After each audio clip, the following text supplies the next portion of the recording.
Om Swastiastu. Baiklah rekan-rekan dimanapun Anda berada, para subscriber, para YouTuber.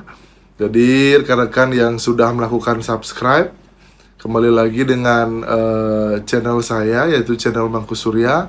Dan bagi rekan-rekan yang belum melakukan subscribe, silahkan lakukan subscribe, like, dan share. Begitu juga apabila ada pertanyaan selama saya menyampaikan isi video ini, ada beberapa hal yang belum jelas, kemudian ada kritik dan saran, silahkan sampaikan pada kolom komentar. Dan kalau memang komentar rekan-rekan semua saya anggap bagus dan layak saya jadikan ide konten, saya akan buatkan videonya sebagai balasan daripada komentar rekan-rekan semuanya.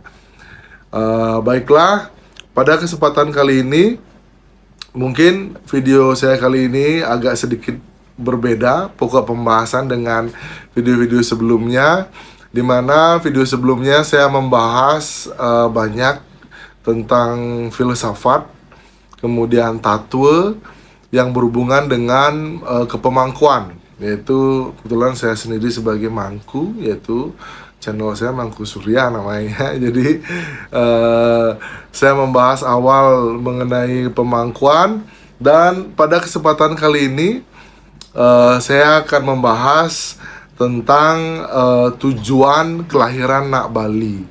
Jadi seperti bidang saya yaitu filsafat. Jadi kita sedikit berfilsafat ya.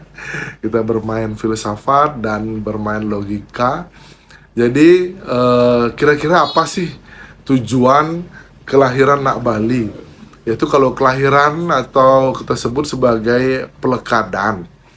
Jadi lekat atau lahir, kira-kira sebagai orang Bali atau sebagai Nak Bali itu ada nggak sih tujuan kita dilahirkan ke dunia ini? Ada nggak sih tujuan kita hidup, menjalankan kehidupan di dunia ini? Kira-kira bagaimana? Jadi sebelum saya menjawab memaparkannya, jadi kita harus pahami dulu maksud daripada Nak Bali atau Krama Bali itu apa. Jadi Krama Bali atau Nak Bali itu bukan saja orang yang tinggal di Bali. Orang yang tinggal di Bali sudah namanya Nak Bali. Orang yang tinggal di Bali sudah namanya Krama Bali. Belum tentu. Jadi orang Krama Bali atau Nak Bali itu adalah orang yang tinggal di Bali dan melakukan adat tradisi budaya Bali.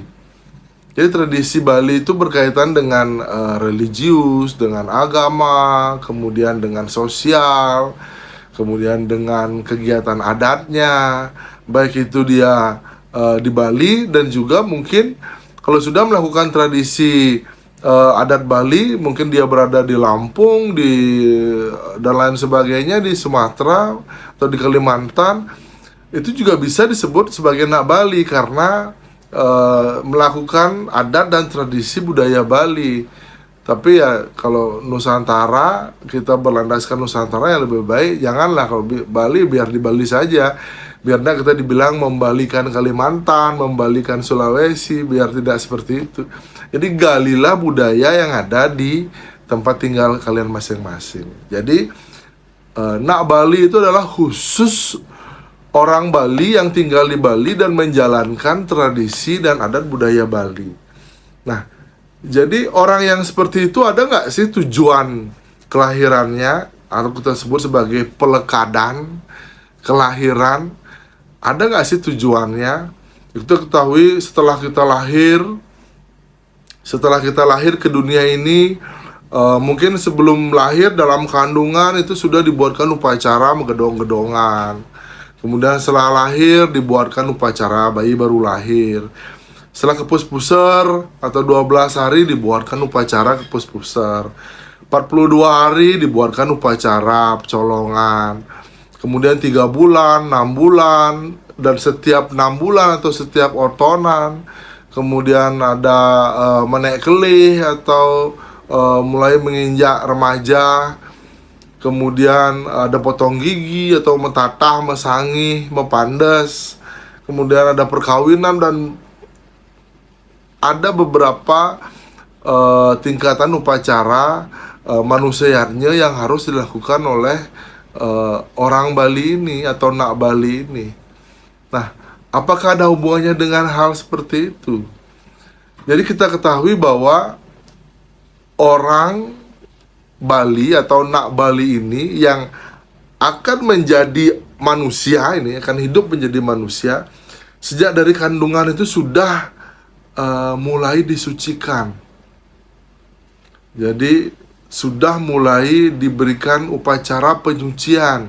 Dari dalam kandungan sudah disucikan, kemudian lahir disucikan. Jadi semua rangkaian upacara yang dilakukan oleh Nak Bali dari dalam kandungan hingga seluruh kehidupannya itu adalah upacara penyucian.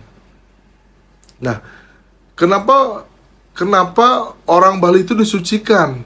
Karena orang Bali itu adalah benih-benih dari Siwa. Orang Bali itu adalah Siwa. Orang Bali itu adalah dewa yang senantiasa berperilaku suci, berbuat yang suci.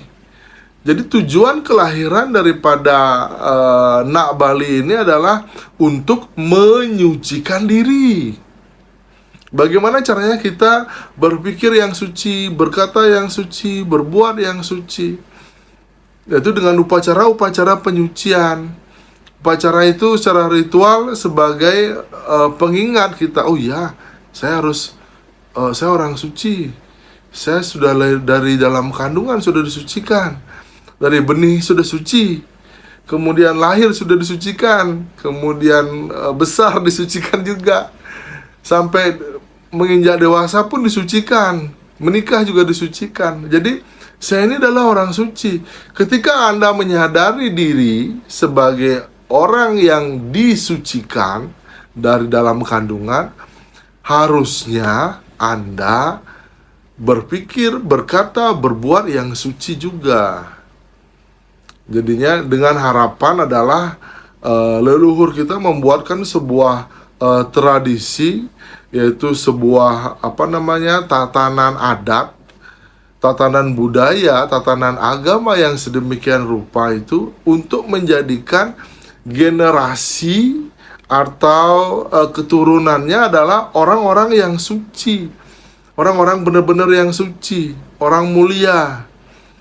Jadi kalau sudah orang mulia penuh dengan senyum, ramah, jadi cocok sih Bali ini dikatakan sebagai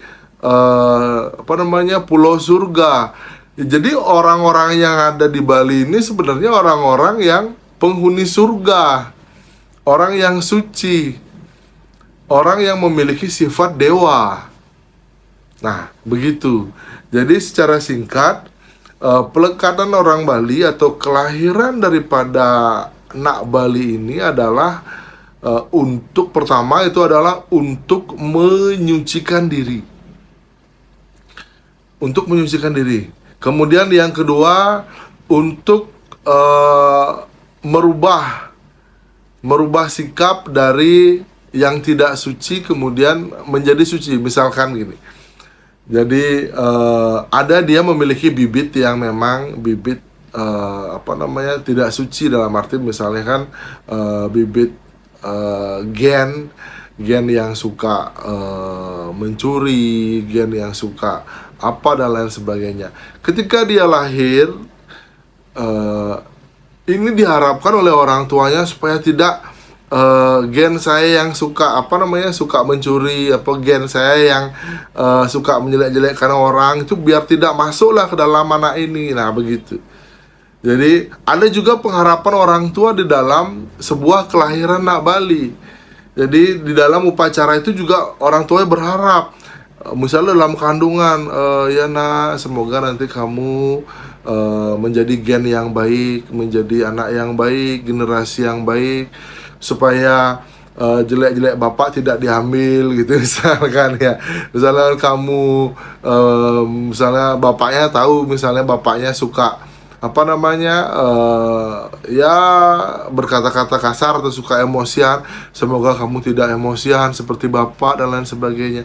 Jadi kelahiran anak Bali itu adalah sebuah harapan dari orang tua agar hal-hal yang buruk, hal-hal yang jelek dalam diri orang tua itu tidak masuk ke dalam anaknya dan menjadi generasi yang buruk bagi anaknya, bagi apa namanya generasi berikutnya. Jadi merubah jadi dari gen yang tidak suci menjadi gen yang suci. Itu juga merupakan tujuan daripada kelahiran anak Bali. Nah, di samping itu yang paling terakhir, tujuan kelahiran anak Bali ini adalah mengajakkan. Jadi dengan adanya poin 1 dan poin 2 barusan, mau tidak mau berikutnya ya upacara-upacara ini harus dilakukan sebagai orang Bali. Jadi ketika Nak Bali itu kemudian menikah dan memiliki anak, menikah dan istrinya hamil juga, dia melakukan upacara menggedong-gedongan, kemudian lahir mencarukan upacara kelahiran, mencarukan upacara bulan pitung dina, 3 bulan, otonan dan lain sebagainya. Dia mau tidak mau harus melakukan hal itu. Karena ya memang tujuannya yang ketiga itu menjaga adat dan tradisi Nak Bali ini, tradisi agama Bali ini.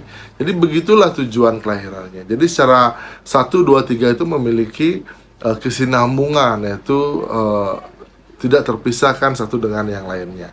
Baik, demikian saya sampaikan sedikit pandangan filsafat tentang apa tujuan kelahiran anak Bali ini. Baik, apabila ada kesalahan saya dalam menyampaikan pandangan-pandangan saya, materi dalam video ini, saya mohon maaf dan saya akhiri dengan mengaturkan Parama Santi. Om Santi Santi Santi Om.